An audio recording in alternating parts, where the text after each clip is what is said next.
Hello everyone, మనకు SSC నుంచి అఫీషియల్గా నోటీస్ వచ్చింది జీడీ గురించి. దాని గురించి ఒకసారి డిస్కస్ చేద్దాం.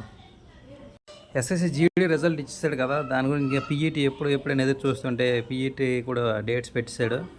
ఈ నెల 23వ తేదీ నుంచి స్టార్ట్ అవుతుంది పీఈటీ పిఎంటీ అనేవి. సో గ్రౌండ్లో ప్రాక్టీస్ చేసుకుంటే ఇబ్బంది లేదు, చేయని వాళ్ళకి కొద్దిగా ఇప్పుడు ఇబ్బంది అవుతుంది అనుకోవచ్చు.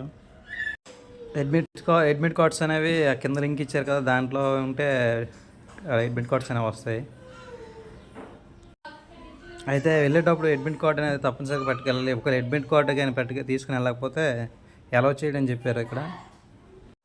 సో అందరూ ఇప్పటి నుంచి కొద్దిగా కేరింగ్గా ఉండి ఎటువంటి దెబ్బలు తగిలించుకోకుండా నీట్గా రన్నింగ్ చేసి ప్రాక్టీస్ చేస్తూ గ్రౌండ్కి ఇంకో రన్నింగ్ మరి 3-4 రోజుల్లో మీకు డేట్ వచ్చింది కనుక అప్పటి నుంచి రెస్ట్ తీసుకుంటే బెస్ట్. ఆ 3-4 రోజుల్లో మళ్ళీ పరిగెత్తి ఇంజూరీ అయ్యి కంటే నీట్గా ఉంటే బాగుంటుంది. నెక్స్ట్ వీడియోలో మనం 5km కూడా ఎలా ప్రాక్టీస్ చేస్తాం, అదే ఎలా ఇప్పటివరకు ప్రాక్టీస్ చేసి ఉంటారులే, ఎలా అదే బ్రీతింగ్ కంట్రోలింగ్ ఇవన్నీ ఉంటాయి కదా. కొంతమంది టైం మేనేజ్మెంట్ చేసుకోలేని వాళ్ళు కొద్దిగా ట్రిక్స్ ఫాలో అయితే బాగుంటుంది ఈ టైంలో. నెక్స్ట్ వీడియోలో మనం 5km రన్నింగ్ అనేది ఇన్ టైంలో ఎలా వేయాలి ఏంటనేది ఒకసారి పెడదాం. అందరూ ఫాలో అవ్వండి, చూడండి నెక్స్ట్ వీడియోని. So thank you, share and subscribe. Thank you so much. ఈ ఇన్ఫర్మేషన్ అందరికీ షేర్ చేయండి.